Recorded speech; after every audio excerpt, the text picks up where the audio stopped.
Welcome, everybody, here to the X-Bomb Sports Live Show. My name is Andrew Valentin, and I hope you're all having a wonderful Wednesday.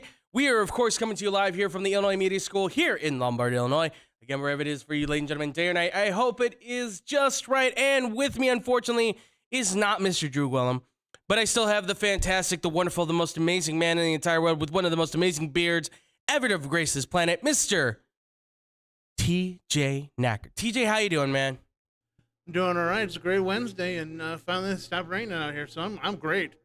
You missed it, man. It was a downpour here for a while. Looked like a tornado was going to be ripping through here very soon. But luckily, ladies and gentlemen, we are fine. Hopefully everybody is all right. It's obviously been a pretty wet one out here in Illinois, so I hope you all are staying safe and staying dry as much as you can. But folks, we got a good one for you today. It's going to be a quick one, but we've obviously got to talk the Bears, and of course, we're going to talk this NFL football, of course, make our picks for the Pick Six. TJ, are you ready to get this done, my friend? Let's do this thing. All right. Well, to kick this one off with, ladies and gentlemen, we are going to start it off with, yes, the Chicago Bears. So close. Oh, so very, very close. But they miss it. 29-22 was the final score. Obviously, Dalvin Cook had himself a day. You could easily, obviously, put Justin Jefferson in there as well. The man went off himself, 12 receptions, 154 yards, an absolute behemoth day for the Minnesota Vikings. But it was honestly, came very close to being a loss for them. The Bears played one of their best games, I think, maybe their best game by far of the season. Everything looked to be, there was still a lot of things that went wrong, but they were almost there. They almost hung in this game. They almost tied it up to be able to take it into overtime. But TJ, I'll ask you, man, from the get-go, obviously, looking at this game on the base value, what did you think about the Bears in this game against the Vikings? What are your thoughts? So when I first started to watch the game, I was excited, and then the Vikings got the ball, and all of a sudden it looked like it was going to be a complete rout. Yeah. And I'm like, oh, this is going to be a long day for the Bears. And then all of a sudden, they made the adjustments. Now, unfortunately, they made the adjustments when they were down 21 points, but they still made the adjustments. And then that defense all of a sudden just stood up and said, no, you're done. So, I was hopeful, but also because I'm a Bears fan that wants them to draft higher, I was kind of glad that they kind of lost this one. It was kind of like a learning moment, but it was not going to be a moment that you were going to win the game in epic victory. Yeah, this game obviously, I think, took a lot of us by surprise. And let's get into it, right? Let's get into the meat of this thing. Obviously, the first and foremost is that Justin Fields looked good in this game, right? He looked like the quarterback that we were supposed to be seeing all year long. He obviously played extremely well, 208 yards passing, 1 touchdown. He obviously ran the ball very well. Had a nice run, by the way, too, in the second half of the game for a touchdown. Looked a lot like a Michael Vick, Lamar Jackson type run. That was a solid run that he made. Obviously, there was moments in this game by a certain wide receiver that led to the demise, I think, of the Bears. One of those plays being blocking in the back, if you will, by the receiver on that play. But overall, Justin Fields, look, this is the progress you want to see from the guy. You're seeing a lot more of him, I think, being more of a vocal leader on that team, a veteran type of quarterback, right? He's stepping up in the pocket. He's making good throws. He still has to make, I think, a little bit better reads. But overall, you can see the talent is there. He's communicating. He's changing the plays up. So clearly he's getting, the playbook given to him. It's not the coach making the calls, at least as far as we can tell. It seems like he's taking true command of the huddle and taking command of the offense, and that's what you need to see. So for Justin Fields, this was a good game. This is an important game because this is the growth game, right? I said this before on Blow the Whistle, and I'll say this again. Against the Giants and the Texans and all these other teams that are weaker than them, right, that are lower division teams that should be worse than the Bears, you would think, or maybe even on the same level to some degree, Justin Fields is supposed to have big games against them, right? You're supposed to beat the worst teams in the league. The Vikings, I don't know if they're one of the worst teams in the league, but or one of the best team in the league, but they're certainly better than than what probably think people are giving them credit for, and they hung right in them. You had a couple of bad moments, unfortunately. You had, the defense had a few moments that they just let one get by them, and there's not much Fields can do about that. He can only control so much. He's the quarterback of the team. There's only so much he can do, but I'll give him a B+ for the work he put in, the time and the effort. It's just the first half stuff needs to pick up, right? TJ, for you, watching it from the first half to the second half, there was clearly a significant difference in how he played. For you, do you think that there's just I'm not even sure what to say. Do you think it's just a problem with the getting started, you think, and then they just find a way to finish out strong? Because it seems to be their kind of MO right now. So it kind of reminds me, unfortunately, of some of the old offense that we had under Nagy. That you had those set plays, and that he was going to be set to go. Okay, we're going to run it, and we're going to do kind of keep you a little close. We're going to be able to do this stuff. Yeah. That we're going to run in on you every single time. We're going to let Justin kind of slowly get into the game. And it seemed like in the second half, like all of a sudden, they kind of said, "Okay, Justin, we'll give you the game now. Go ahead." And then he was able to take over the game, and he was able to be that epic quarterback we were looking for. But yeah, in that first part, it seems so conservative, and it just made me just cringe because I could, like, they were going down, the 1 touchdown and 2 touchdowns. It's like you need to stop this, and the defense isn't stopping them. So come on, Justin, where you at? And they're like, we're going to run it again. Like, no. And then when he got a good throw off, like when Pettis dropped it, I'm like, please, someone just catch the dang ball so he can actually do something and he can keep moving with this. But, what are you going to do? Yeah, right, exactly. Yeah, look, it's certainly tough, but considering that obviously he's working with pennies and nickels out there right now at wide receivers instead of quarters and dimes, it's pretty impressive to say the least for what he was able to do. Obviously, Montgomery led the team in both rushing and receiving. That's not really what you want to see all the time, but it is something that can happen. We know he can catch the ball out of the backfield. But like you said, TJ, obviously very conservative at the beginning, but in the second half, these were Justin Fields' stats in the second half. 12 for 13, 135 yards, had a touchdown, and he ran for 36 yards. Again, he had a 53-yard touchdown run that, again, was nullified because of the blocking in the back. And look, I know people are going to jump over Emir Smith Marset and say, this guy's trash, get him off the team. Unfortunately, you can't afford to do that because you don't got enough bodies. Now, I know N'Keal Harry's coming back. Maybe there's a reason, you can kind of say, okay, maybe we can get rid of him, sure. But you don't even know if N'Keal Harry's, 1, going to stay healthy, 2, can actually live up to the level that he was supposed to be as a first-round draft pick. We're all assuming that because he's the size of a tight end playing wide receiver. The assumption is all first-round draft pick from the Patriots going to be, let's remember, they've done this before, right? Patriots have done this before, and it's not always paid off. I think the last guys that really they traded away or let go and paid off might have been Deion Branch, and you're talking about when he got traded to the Seahawks. And then he came back on a bargain price to the Patriots anyways. Like, that's probably, I think, the last time they traded somebody away that was good. Maybe Wes Welker, but he was at the end of his career at that point. So we'll see. But obviously the defense, we know the defense had a lot of struggles out there, right?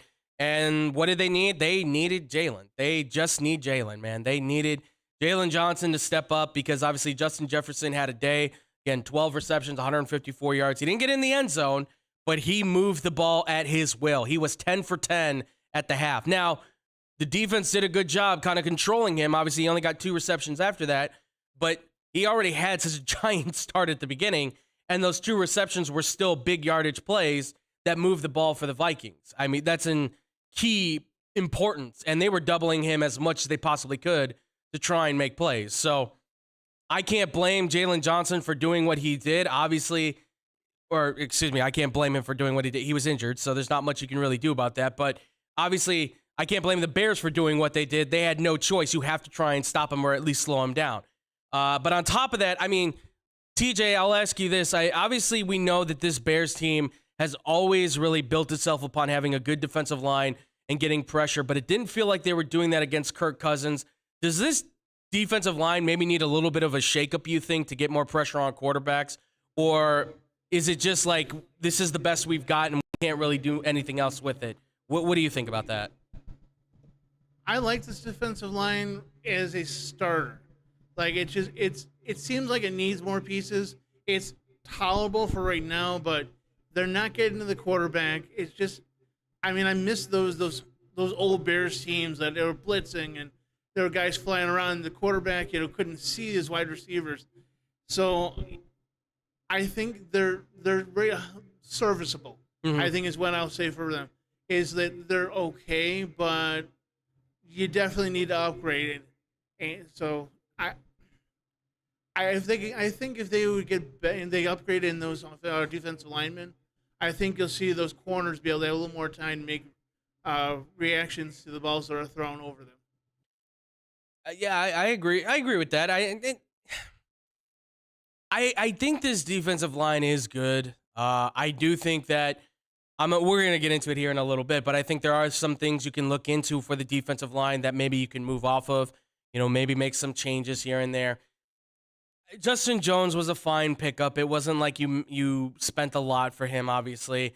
Ogunjobi, a guy who I really liked, who was with the Bengals, obviously did very well. He's not doing very well with the Steelers right now. Obviously, that's kind of showing. So, obviously, but just like the Allen Robinson move, I think they kind of avoided spending more money, one, and then also, two, falling into a trap where the player was going to play well.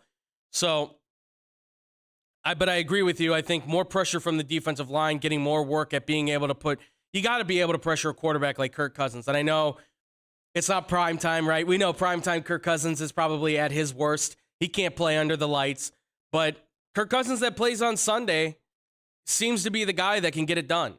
I know he threw the interception. And by the way, Kindle Vildor, good on you, man. You got an interception. Way to go, Kindle Vildor.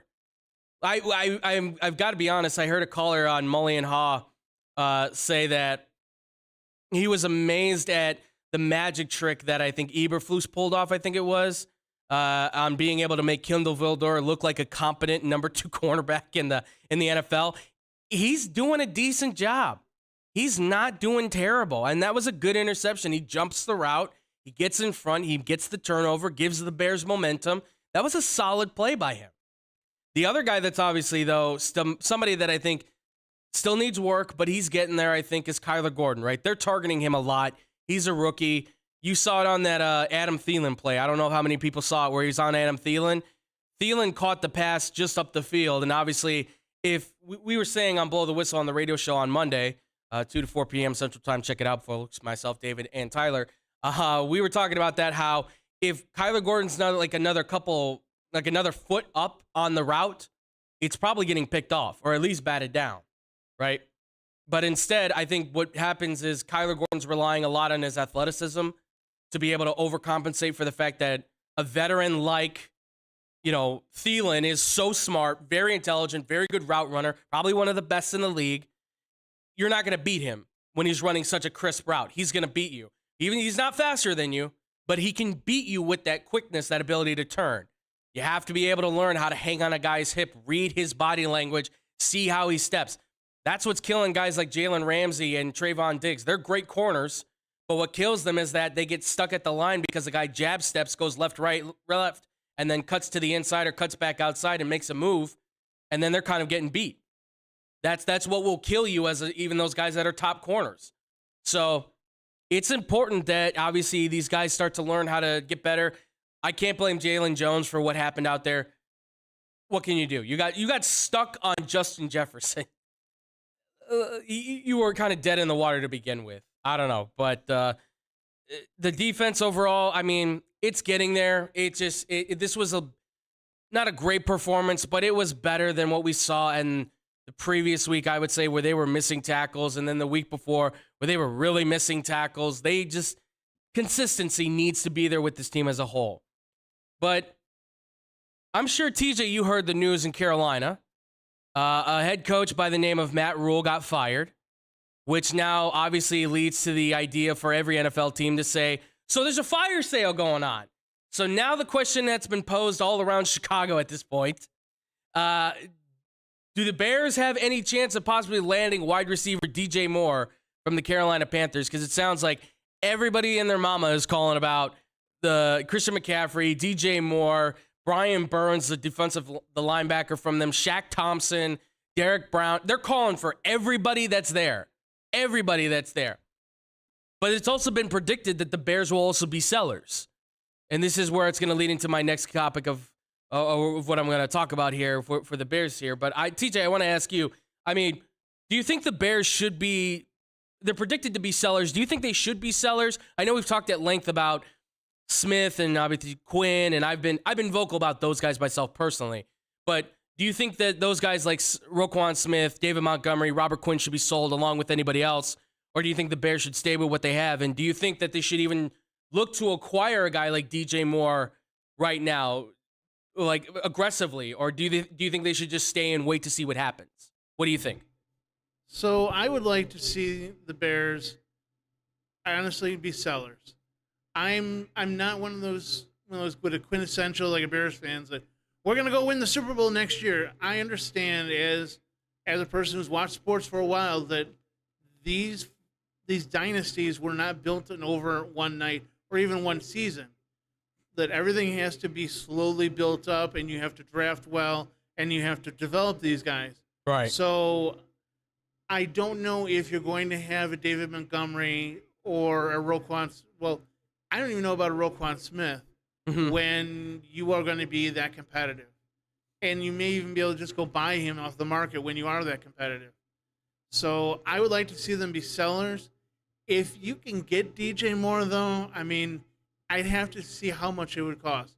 You're asking for a first round or 2 or 3 first round picks? I'm sorry, no. You ask for maybe a third or maybe even a third and a fourth. I may be persuaded because I do, as I said before, I am not really happy with those wide receivers dropping balls, especially when they're thrown right into their chest. So if we could see Justin Fields have a nice target along with Mooney, I think that would help his development, but I don't think that you give him a first or second or maybe a third, but maybe a third in, 2025. It's always interesting, I think, when this kind of stuff goes down, when a coach gets fired and teams all of a sudden are jumping on these other teams that are like, okay, so the coach is gone. Now everybody should be like available, right? Fire sale. Like if everything must go. It's like they're not collapsing, right? They've clearly had a bad season. Like Panthers are like one of the worst teams, I would say, right now in the NFL. I mean, it's just they're not playing well. Like Matt Rule, from the moment they hired Matt Rule, I thought that's not going to work. I mean, we can go back to it. I did not think that was going to be a good move for them at all. But I get it. David Tepper, he's a very anxious owner. He wants to win now. He fired Ron Rivera, didn't think he was doing a good job. And we'll get to Ron Rivera at some point, believe me. But Matt Rule was not the answer. You had a couple of good seasons at Tampa, a couple of good seasons at Baylor, really one good season at Baylor, one great season at Baylor. But then he gets $60 million to come coach the NFL, and it just completely has fallen apart. So the idea that the Bears should be sellers, I'm with you, TJ. I'm staying on that course. I think you can sell Roquan. I think you can sell Robert Quinn. I think you can sell David Montgomery. Get whatever you can for them. Or the other thing is you could probably put the franchise tag on Roquan by the end of the season because you have that option. And then you can try to sell him for what you want.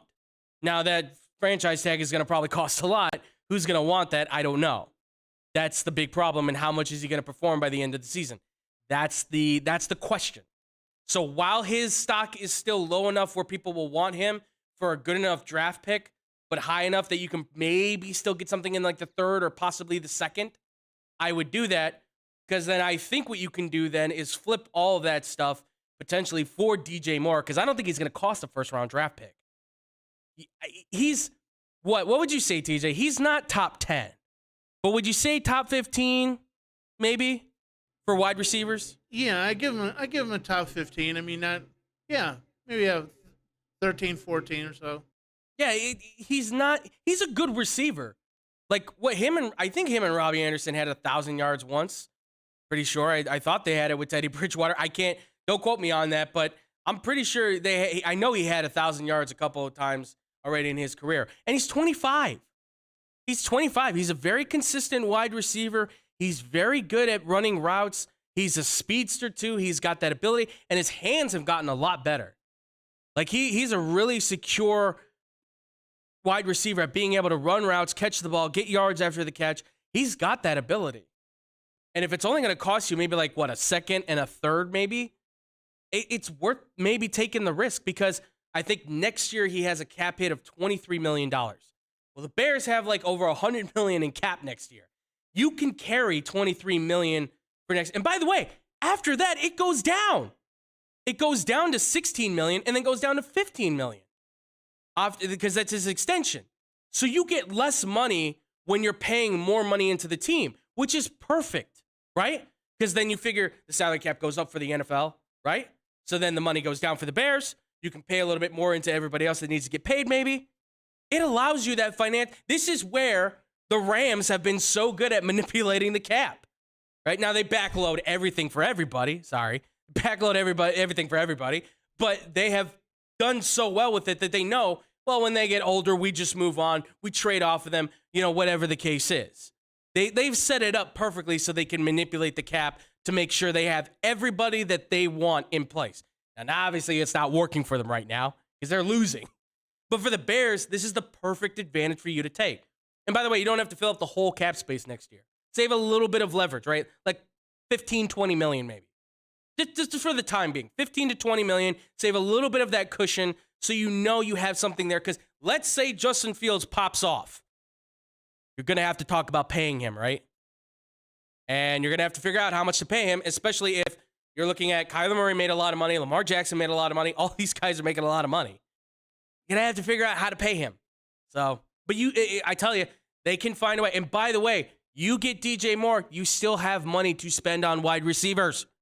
You can still go get Gabriel Davis. You can still go get T. Higgins. Hell, you could have all three if you want.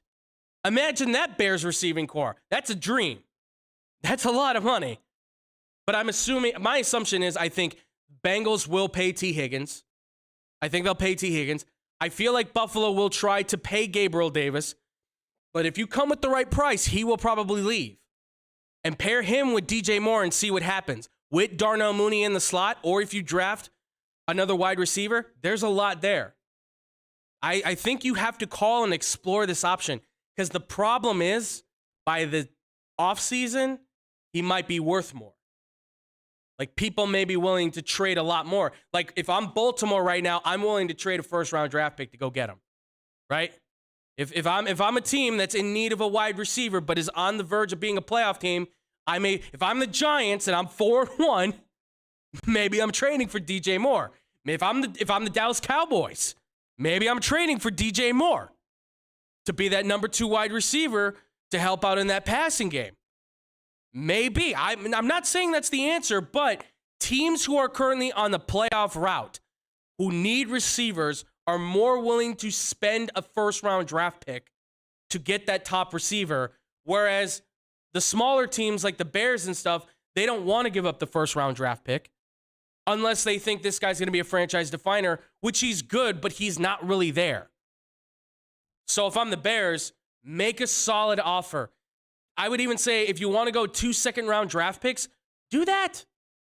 But do not give up a first-round draft pick for this guy. He's good. He's just not that good. And you need to keep that first-rounder because either you're going to use it on a top-tier player or you're going to use it to trade back, get multiple picks, and then this way you have a future that can keep on coming.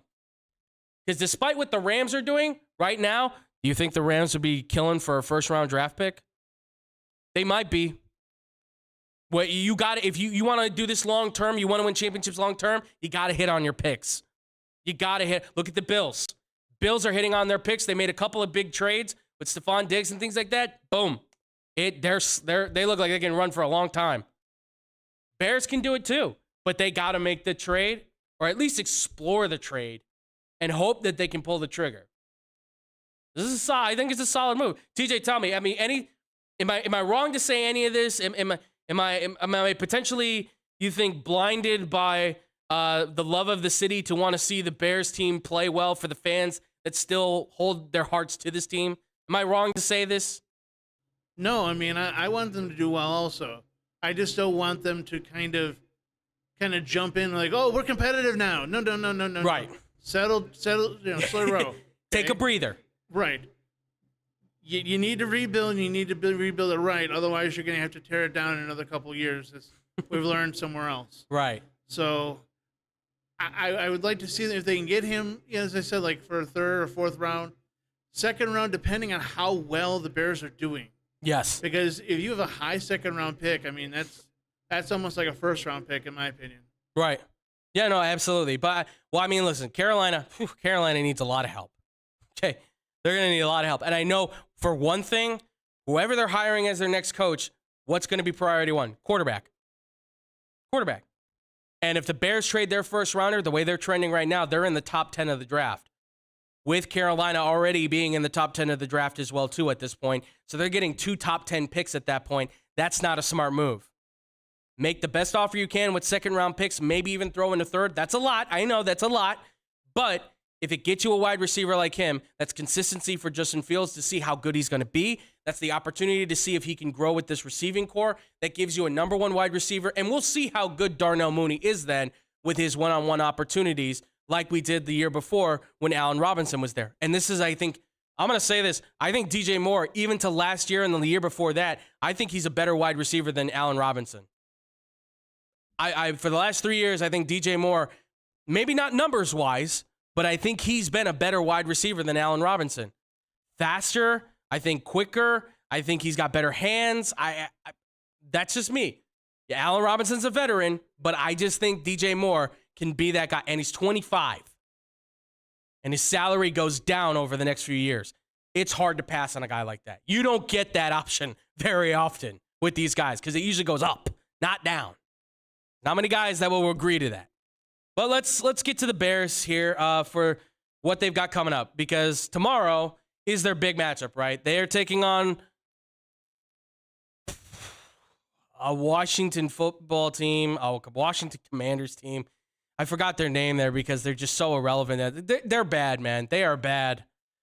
So bad, in fact, that when they were asked, their head coach, Ron Rivera, I'm sure you heard this, TJ. Ron Rivera was asked, what do you think the problem is with the team?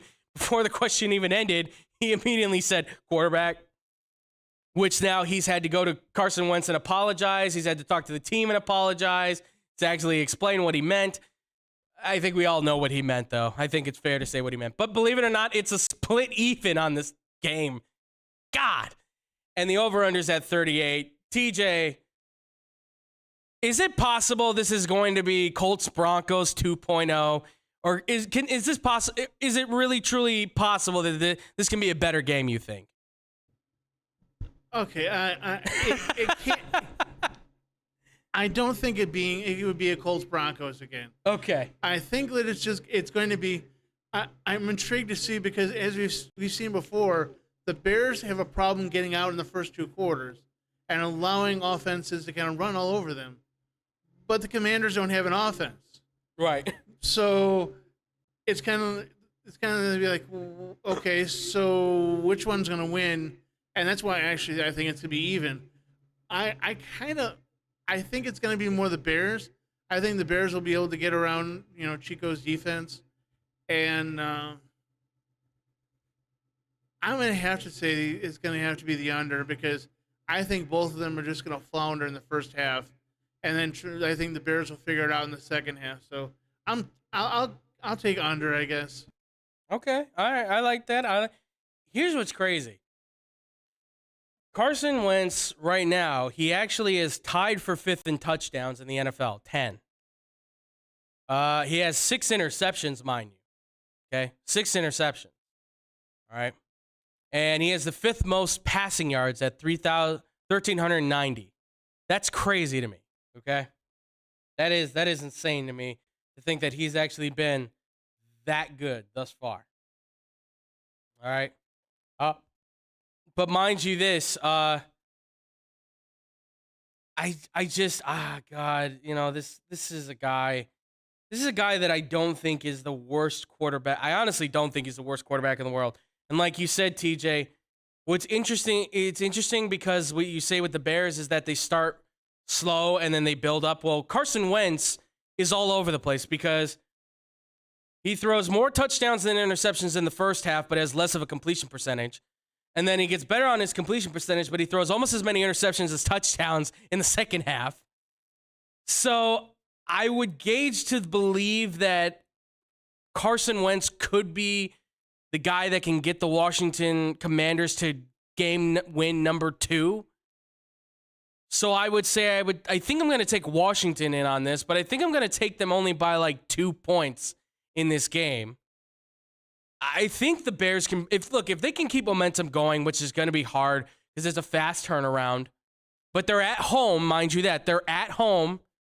Is it supposed to rain, TJ? Do you know if it's supposed to rain at all? I don't know. I know it's probably going to be pretty cold, though. Okay. Yeah, well, yeah, it's going to be, if it's raining, then it's going to be even worse. And look, these two teams obviously play in cold weather. I understand that. So, nevertheless, I think Commanders can take this. I'll say by 2. I'm going to take the under on this, though, because, man, it's just, the confidence level I have for both of these teams to score a lot of points is just not there. I will say this, though, if anybody's going to be the winner of this game, I have a distinct feeling, and this goes a lot to the love of that kid, Brian Robinson Jr., for getting shot and then playing in last week's game, the way that he was able to bounce back, and he played decently. I think he's going to play in this game. I think you can see him have a pretty decent day. I got a feeling, at least if anything, he gets into the end zone. So I'll say Washington by 2. I'll say the under. I'm sorry, Bears fans. They're not there yet. But if they can play like they did against the Vikings, I think you can see something coming. I think they can certainly win it. I just don't know if they're at that level just yet. That's just me. All right, well, folks, that's going to do it for the Bears talk. We're just going to go straight into it because we had an NFL week full of games. So much was going on within the NFL, folks. And as you can see, this is the Week 5 recap, and we had obviously a ton of games. It started off ugly with obviously the Colts taking the loss to the Broncos. That was maybe the worst game on Thursday night I'd ever seen in my life. That's more of the Thursday game that we're used to, folks. I mean, you can look, obviously, there's so much that happened here. But, TJ, I'll jump to you, man. I mean, out of all these games we have here, which one stood out to you? Which ones impressed you the most? And were there any that aren't even on here that you really liked watching as well? What are your thoughts? Well, the 2 that I like are actually the 2 in the back end. I enjoyed the Cincinnati and Baltimore game only because I enjoy the defense. Yeah. I mean, and it seemed more of a grudge match, and it was 2 good teams that seemed to be evenly matched, and I enjoyed that. And then the other one it caught my attention was I watched the Las Vegas Kansas City game, and you know what? I mean, if I were Devontae Adams, I would be upset too. The last game, you were ready to score a touchdown, and I don't remember who the other one was. Your guy runs into you on the crossing route. Yeah, Hunter Renfrow. It's like, know your darn place. And it's not even like he didn't even blend. Like you know where your guy's going to be. Oh, you yeah. guys practice this. Why are you running into him? So that's the one I enjoyed. Also, as I've said before, watching the Rams and Matthew Stafford. Stafford gonna Stafford. Yep. I said he wasn't elite. You did. Everyone got on me. You absolutely did. And Allen Robinson, how do you enjoy LA? You know what? You're the only one that didn't put him in the top 10 when we did top 10s. So kudos to you, man. You're clearly right. By the way, I don't know if you know this, in the fourth quarter, he has not thrown a single touchdown yet. 0 touchdowns. But guess what? 4 interceptions. That game, by the way, that's ugly. I don't know the Rams are all discombobulated at this point. They're all over the place. Meanwhile, we're going to do hot or not soon here for the coaching staff since Matt Rule was fired, I promise. Somebody asked if we're going to do hot or not. We're going to do it, trust me. You're going to be surprised with Mike McCarthy for me. I'll just say that. He might be keeping his job. And I'm starting to get the feeling that I don't know if Dak coming back is the right call. I like Dak for what he is, but man, by the way, Mike McCarthy has a 63, I think, over 60% win percentage with Cooper Rush and Andy Dalton.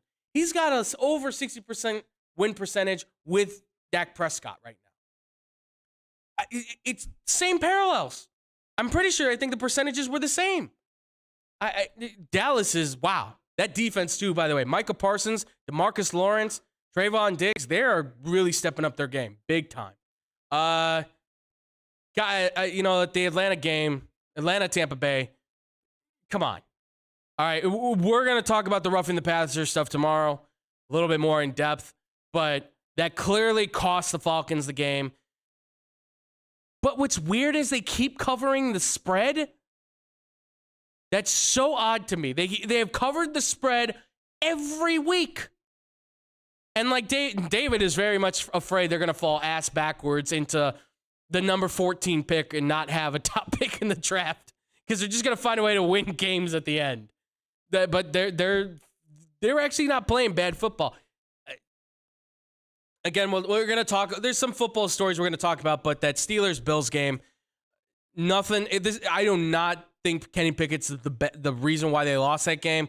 That is, the offensive line is terrible. They can't get Najee Harris going. That defense without TJ Watt truly is an abomination. I mean, Gabriel Davis ripped the ball out of Minkah Fitzpatrick's hand. You can't have that happen. Yeah, you can't. Come on. You can't. We're going to talk about Daboll again next week. Mike Tomlin and Daboll will be tomorrow. But the Giants beating the Packers, they're just playing smart football. That was just smart football. And I'm sorry, Aaron Rodgers is not utilizing his young receivers at all, not even touching them. And they have one of the best running backs right now in the league that's going, Aaron Jones. He's on fire. And for some reason in the second half, they keep taking their foot off the gas. I don't understand that. I'm not even going to talk about the Colts and Broncos. That was just terrible. Russ, I think, is rusty. And I think Matt Ryan at this point is done. I have no faith in him whatsoever as a quarterback. I think he's done. Boy, Geno. Oh, Geno Smith. Boy, you just like proving us all wrong. Now, David said he should win Comeback Player of the Year. I asked him, can you win TJ, answer this. Can you win Comeback Player of the Year when you never really arrived? No, not really. That's what I thought. It's not like, I thought Comeback Player of the Year was one that would come from, like, you blew out your ACL, you were out the entire season, right. You came back, and you were so successful. Yeah. You didn't overcome anything other than another quarterback. I feel like you had to have been successful at one point. Now, granted, he was on a bad Jets team. There's not much you can do about that, right? They were terrible when he got there. I reminded the guys on the radio show, he was drafted in the second round after EJ Manuel went in the first round of the 2013 draft. And that's for those that don't remember, he's a quarterback's coach now, right? He was the backup, by the way, if you know college football, he was the backup to Christian Ponder at Florida State. Christian Ponder, who was a first-round draft pick by the Vikings in 2011. There's another one for you. I feel old yet? I do. Yeah. But look, Geno Smith is playing efficient football. Nobody ever said he couldn't play quarterback. But I think this team in Seattle, he's got wide receivers. He's got a halfway decent offensive line. He's got a defense that can kind of play to an elite level. I think that there's a great opportunity for him to be able to get the best done possible with this team. All right. And Taysom Hill is incredible. Absolutely incredible at doing those spark little plays. He had a treasured game. I don't know if it'll happen again, but he had a nice little treasured game. And like you said, TJ, I mean, you said Cincinnati lost. The Bengals played their hearts out. Lamar did his best to move the ball. Justin Tucker won them that game. That guy's an automatic win. Any kick he makes, automatic win. And by the way, I'll say this for Vegas too, just to end this off. I'm not going to blame Josh McDaniels for going for 2 on that. You have to go for 2 because that's Patrick Mahomes. You have to have the lead and hope that your defense comes up with a play. You have to do that. That's like an automatic rule. Patrick Mahomes, we got to go for it. We don't have a choice. I honestly, the Raiders, I think, are a lot better than what the record's showing. I really do believe that. But it's clear that there's a lot of frustrations going on. I think Josh McDaniels going through a secondary growing pains, new to the head coaching thing, new to Vegas, trying to figure it out. But you got to go for 2 on that. I'm not going to fault him for it. I'm not going to. I know Sean Payton said, I don't think that was the right move. I know all that stuff, but I can't blame Josh McDaniels. Take a chance. Roll the dice. By the way, they get another shot next year if this doesn't work out. They still have a chance to kind of keep everybody together. So it's not like it's the end of the world. Don't panic on it. But yeah, TJ, is it fair to say the Chiefs don't miss Tyreek Hill at this point? No, not one bit. I'd say so. God, Patrick Mahomes is amazing. God. It's a shame. I mean, if you could have had the foresight, right, what would you have done? I mean, if the Bears would have known, they would have probably picked him 2nd overall. But you could have stayed at 3 and you could have picked him. You didn't have to trade away draft picks. So, and in countertrast, I'll give that to people. Just keep this in mind: the Packers are kicking themselves in the ass for knowing they could have had Jalen Hurts when they took Jordan Love. So, and they traded up for Jordan Love. Keep that in mind too, folks. Or Justin Jefferson. They could have had one or the other. So imagine what could have been. What could have been. And by the way, Eagles, man, they're good. They are good. All right, let's get into the pick 6, shall we here, TJ? We're going to do the pick 6 here, ladies and gentlemen. We've got, obviously, the 6 games that this week, by the way, was kind of a rough one. We're going to figure it out. Whoops. I didn't fix that. That's my apologies. Sorry, TJ. Sorry about that. We got the pick 6 here. TJ, you ready to do this, my man? Absolutely. All right, let's do this. The pick 6 for the NFL. Let's go. The first game up, we got the Minnesota Vikings. They're taking on the Miami Dolphins. Minnesota's 3.5-point favorites. The over-under is 45.5. TJ, Minnesota, Miami. Who you taking in this one, man? I am going to go with the Dolphins. After watching the Vikings kind of just get shut down in the second half against the Bears, I have to go with the Dolphins. I'll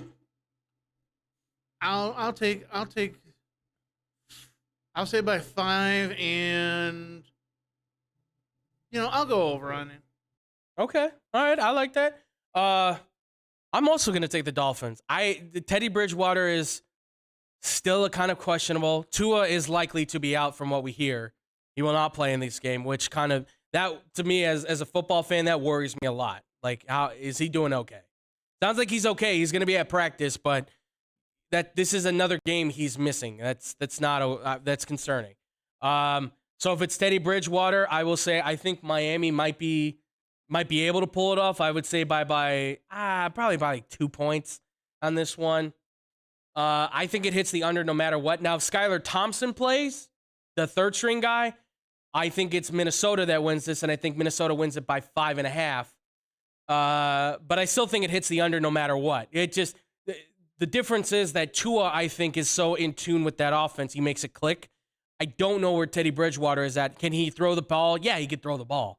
But I don't think he can do it the same way that Tua does. He has a relationship with these guys that I think Teddy Bridgewater does have, but not on the same level. And he's not that same caliber of quarterback, per se. All right, next, we've got the Cincinnati Bengals. Joe Burrow, Jamar Chase are going back home to New Orleans, and they are going to play the New Orleans Saints at home. Cincinnati is a 1.5-point favorite. The over-under is at 43. Sorry, getting the food burps here. TJ, Bengals and Saints, who are you picking in this one, man? Well, I'm going to go with the Bengals because I think, as you said, Chase and Burrow going back to Louisiana, I think it's a good thing. Being inside, I think helps them a lot for the passing game. And, I mean, the Saints have been really good, and Taysom Hill has been really great also. But I just think the Bengals just got it. I'll take them by 3, and I kind of think it's going to be a track meet inside. All right. I mean, if this doesn't say it, who am I going to go with there, right? Oh, there we go. Yeah, Houday Nation, baby. I'm gonna ride with the Bengals there, folks. I'm gonna ride with them. Like you said, though, TJ, and that's the thing, is that they're inside. This is where, Joe Burrow and Jamar Chase, this is where they won the national championship. I'm not saying that's a factor, but inside, you've got one of the best receiving cores. We don't know where T. Higgins is at just yet. If he is back, I think that's going to certainly be a major factor in this game. The Saints have played well. Their defense has done a good job, but they did let 32 points on them by the Seahawks. So, and that's with Geno Smith being your quarterback. Now, this is a Bengals team that's now getting Hayden Hurst, their tight end, into the game. If they can get Joe Mixon going, this offense becomes very deadly. I'll take the Bengals. I'll say Bengals by 3. And I'm going to say this hits the over. Because whoever's playing quarterback in this, I think they'll find a way to score points. Dennis Allen has proven to be a pretty good coach for them. Seems like he's been studying well under Sean Payton. We'll see how it works in the long run, but I think it's going to be a good matchup. All right, next. We got the 3-2 Baltimore Ravens. They're taking on can't believe I'm about to say is the 4-1 Giants. Wow.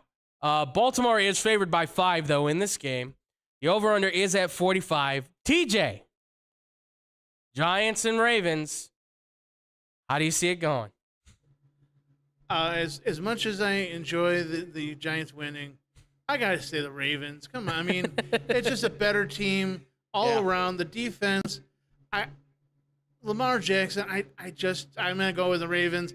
I'm going to say by 7. And you know what? Yeah, I'll go with the under because I think defenses will get at it. So, yeah, I'll take the under on that. Okay. I'm with you on the under. I'm definitely taking the under in this. Screw it. Let's go with the Giants. Let's do it. Their defense, by the way, has stepped up. Their defense has stepped up big time. They are getting after the ball carrier. The quarterback, running back, doesn't matter. They are attacking. Now, this is a whole different monster, right? This is Lamar Jackson. And he's throwing the ball decently.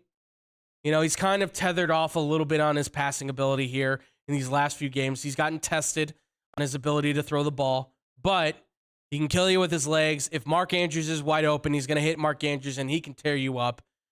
Rashad Bateman is out, though, it sounds like, or he's going to possibly be out. And if that's the case, this game gets a little bit tighter. I'll say the Giants, I'll give the Giants a point. 1 point, and I'll say it hits the under. Dable is doing a great job. Again, tomorrow we'll go into more depth on that, but he's doing a fantastic job. Kind of shows why some teams should have maybe hired him, but it's too late now. Giants are clearly looking like they're on the right path. Next, we've got the Arizona Cardinals taking on the Seattle Seahawks. Now, this usually would not be a top game, but a lot of the other ones are kind of meh. And this one is just intriguing to me because it's the Geno Smith versus Kyler Murray thing. And this is the last week, by the way, without DeAndre Hopkins. DeAndre Hopkins comes back after this week.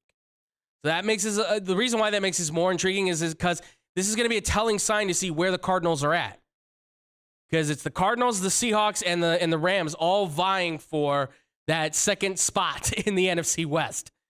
Meanwhile, the 49ers are just holding on to it. But TJ, Cardinals are favored by 3. The over-under set at 50.5. How do you see this one going? So I'm going to go with the Seahawks. Honestly, I just don't trust Kyler Murray. It seems like one of those age-old tales of the guy gets paid and then all of a sudden he just disappears and he's got his money and his beach house and adios. I have to study. I have to study the playbook now. Oh, okay, cool. Meanwhile, he's going to play video games. Right. Yeah, I studied the playbook on Madden. All right. I will take them by. I'll take them by 4, and yeah, I'll go over. Definitely, I don't see either one of them. As much as I want to see some defense, I don't think I'm going to see much of that there. So I'll go with the over on this one. I'm gonna go with the Seahawks on this too. I'm gonna definitely take the Seahawks on this as well. I'm riding with Geno, man. He is playing really well. He is. I mean, this season, I would say, no disrespect to Alex Smith, but this rivals his comeback player of the year. kind of season where he came back from that leg injury. This really does. This is impressive to watch. This is impressive because Pete Carroll's your head coach who loves to run the football, and you're somehow finding a way to get it done.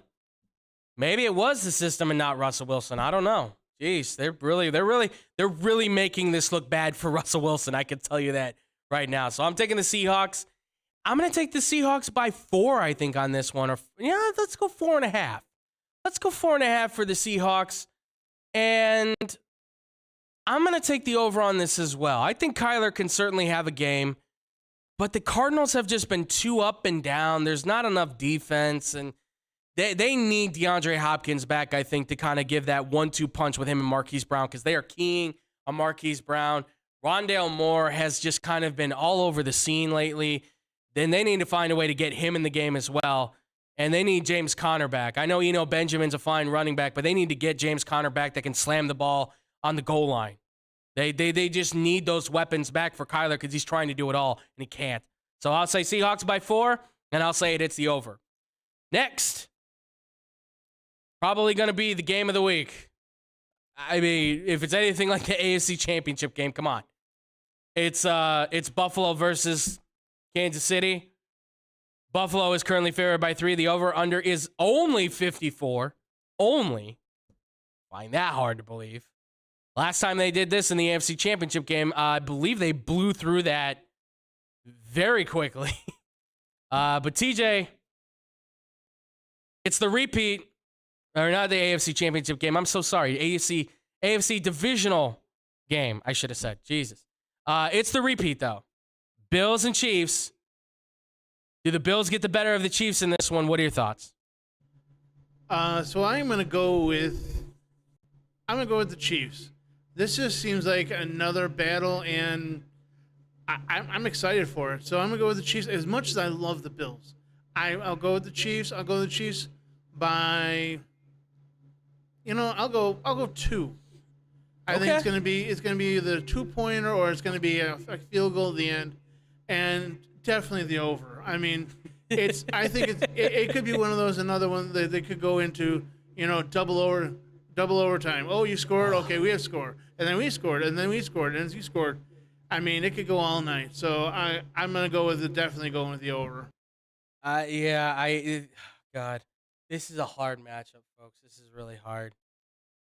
I think I'm going to go with the Bills just to kind of be on the opposite side of this with you. Just a little nice back and forth, I think. You said Chiefs by 3, correct? 2, by 2. Okay, yes, by 2. I'm going to take the Bills by a full touchdown on this, I think. I think it's going to come down to that last-second touchdown, it feels like. Somebody's going to make a play. Travis Kelce, Gabriel Davis, somebody's coming up with that big play. I'll say Bills by 7, and it's hitting the over. Come on, folks. These are arguably the 2 best quarterbacks in the league right now, facing off with each other. Probably this is maybe the game that decides who might be the front runner for MVP going into the second half of the season, right? Because that's usually when that stuff starts to cook up, is that MVP talk. I don't like to do that in that week 3 where it's like, oh, Lamar looks like an MVP. No. Let's wait till the halfway point of the season, like after the trade deadline, and then let's see who. I think Josh Allen is going to get the best of Patrick Mahomes on this, but they'll both have probably like 4 touchdowns apiece. This is going to be. I cannot wait for this game. I cannot wait. And I kind of actually wish this was the Sunday night game, but the Sunday night game is probably going to be the. I got a sneaky feeling it's going to be good because it's the last game we're talking about. Let's do it. It's the 4-1 Dallas Cowboys against the 5-0 Eagles. Ratings gold is going to come from it. You want to see an NFL game get high ratings? Cowboys, Philadelphia, every time. Eagles, Cowboys, every time we'll do it for you. Philly is favored by full 6 points. 42 is the over-under. TJ, who are you taking with this one, man? I'm going to take the Eagles, but I'm only taking them by 3. I think this is going to be another grudge match, and I like both defenses. They've still stood up, and they've fought other guys down. I mean, The only advantage I'm going to give for that 3 is Jalen Hurts over. I mean, I just can't. I'm gonna give him the 3, and then I'll say the over because I do like the defense, but the offenses are going to score a decent amount. Yeah. I never watch these games, but I got to be honest. I'm really excited to watch this game. I'm really excited to watch this game and see how this thing plays out. I'm going to say Philly, and I'm going to boost it, actually. I'm going to give it Philly by 8 because while the Dallas Cowboys have played really efficient football, what's really nice about this Eagles team is they've been doing a great job at stuffing the run. They run the ball well, and they stuff the run well. And then they can kill you over the top, too, because Darius Slay right now, I'd say he's in that top 3 cornerback in the league right now conversation. I think he's on that level right now. He whether it's an interception or he's just playing on your wide receiver's hip. CeeDee Lamb already knows this guy. They get into talking matches all the time. There's no way that's not going to be a matchup nightmare. And if they're smart, the Cowboys will start Tony Pollard and let him play like 80% of the game. That's how they survive this, because Pollard has the speed to the outside that will keep them alive. If they try to use Ezekiel Elliott, that between the tackles running is good for the goal line, it's not going to work when you're at the 50-yard line on a 3rd and 4.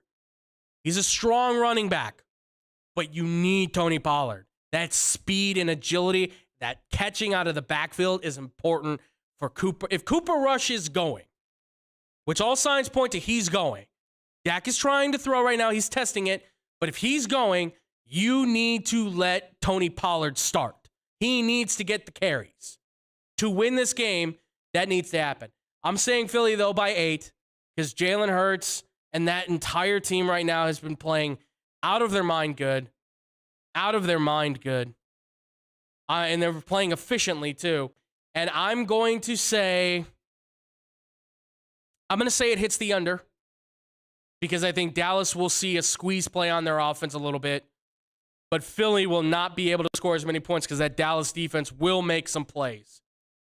So that's where I sit with that, ladies and gentlemen. That's where I'm going to go with it. And that's a hard one to take. Trust me, that's not easy to take. And that is going to do it for us here, ladies and gentlemen. That is going to do it for us here on the X-Bomb Sports live show, talking about the NFL teams. Obviously, we want to hear from you guys. What did you think about the Bears game from this past week? Let us know. What do you think about these games we predicted? Do you think we made the right choices? Tell us some other games you're really looking forward to. Let us know in the comments section on YouTube and on Facebook. We want to hear from you guys. Also, of course, questions or comments. Hit us up, xbsportsofficial@gmail.com. As always, ladies and gentlemen, my man TJ Knacker hanging in the back, doing all the producing stuff, doing the technical directing stuff, and, of course, co-hosting with me. TJ, thank you so much as always, man. It's always a pleasure to have you here to talk some sports. Appreciate it so much, man. Anytime. Please let the people know where they can find you, listen to you, all that great stuff, amigo. Well, you can find me in the back here for X-Bomb and for Blow the Whistle, the television show. If you want to find me online, TJ Knacker on Facebook and Knack300 on Instagram. Absolutely. Guys, make sure to go give TJ some likes, some love, give him some follows and good things like that. He's a very important part of this team, and we couldn't do what we do without him. So if you guys make sure to go follow him at Knack300. If you want to follow me, though, I'm at Boom Crew Captain on Instagram. I'm also at The Fluffy Guru on Twitter as well. You can find me there as well. Guys, if you want to follow any more of our show, you can hit us up on the Facebook side. It is facebook.com/TeamXBombSports. We give you the stream links, the live videos, the updates, all that good stuff for when the show's going and things like that. Also, too, make sure to follow us on our YouTube page as well. That's X-Bomb Sports on YouTube. It's the Big Bomb and the Big Red's background. You can't miss it. Wednesdays and Thursdays, 5:30 to 6:30 p.m. Central Time. You can find the new episodes going up. We'll be going live tomorrow as well. And, of course, follow us on our social media at X-Bomb Sports on Instagram and on Twitter. And if you have any comments or questions, again, real quick, just, xbsportsofficial@gmail.com. Email us. That's where you guys... Tomorrow we'll answer some of your email questions as well. So we got a lot of them. So we will answer a few of your questions tomorrow. Hopefully Drew will be here for that. If not, don't worry about it. It'll be me and TJ, or maybe me and David, depending if David will be here to kind of do our thing. Real quick with the podcast stuff. Blow the Whistle, radio side, 2 to 4 p.m. Central Time. Myself, David, and Tyler doing the radio thing at sportstownchicago.com. TV stuff, don't worry. We're going to get back to that. That is TBD right now. We're trying to figure that out. So we may be going Tuesdays, 2:30, 3:30 p.m., Facebook and YouTube. But for the time being, we're going to kind of be a little bit TBD on that. We don't know exactly when it'll come back, so we're just going to let you guys know about that for right now. But on the other side of it as well, make sure to check out Brandon Januska if you're going down south at 94.3 WMKR. Also, too, check him out on his podcast stuff at Baseball Banter with Brandon on Spotify. And while you're on Spotify as well, you can also check out Money Motivation with Hannah B. It's our very own Hannah Brummer, who does a great podcast that gives you all the positivity and everything you're looking for throughout the day. Also, too, check her out at 102.3 XLC, the afternoon drive, 3 to 7 p.m. She's doing her thing on the air. She's killing it, giving you all the great listens with the hottest hits in music that you can find. And, of course, she's doing her thing at 96.7 The Star with Eddie Volkman as well, where they're doing a great job. And, of course, our boys at the Parlay, Tony Lopez and former professional boxer and Chicago Bull Kendall Gill, doing their thing at theparlay.com. They're doing a great job right now. They got new episodes up, so make sure to go check them out as well. And if you need any help with your fantasy football needs, you can go to the Fake Football Guys on YouTube. That's right. You can get all of your fantasy football news, tips, anything like that. Myself producing with David Dykstra, of course, with Dustin Lingman, and, of course, Giancarlo Campos. We are doing our thing for fantasy football. Again, it's Fake Football Guys on YouTube. And with that, ladies and gentlemen, we're going to get out of here. Thank you all so much for watching. Thank you all so much for listening. We will see you tomorrow. And as always, much love. Peace out, Boom Crew.